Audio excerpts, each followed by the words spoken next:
രസപ്പൊടിക്ക് വേണ്ട ചേരുവകൾ എന്താണെന്ന് നോക്കാം. ഇതിലേക്ക് ആദ്യം വേണ്ടത് 1.5 കപ്പ് മല്ലിയാണ്.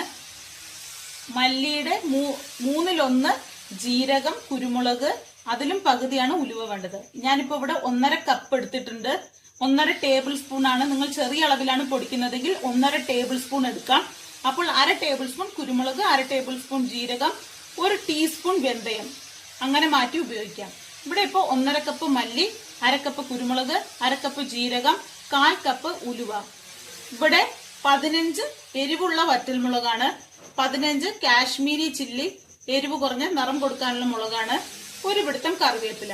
ഇത് നന്നായി വറുത്ത് പൊടിച്ചു കഴിഞ്ഞാൽ രസപ്പൊടി തയ്യാറായി. ചട്ടി ചൂടായിട്ടുണ്ട്.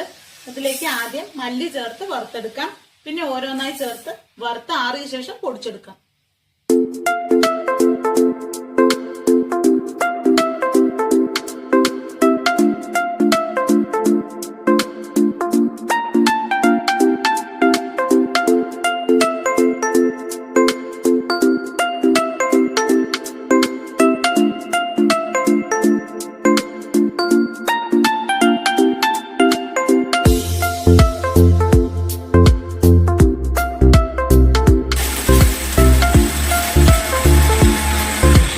രസപ്പൊടി തയ്യാറായിട്ടുണ്ട്.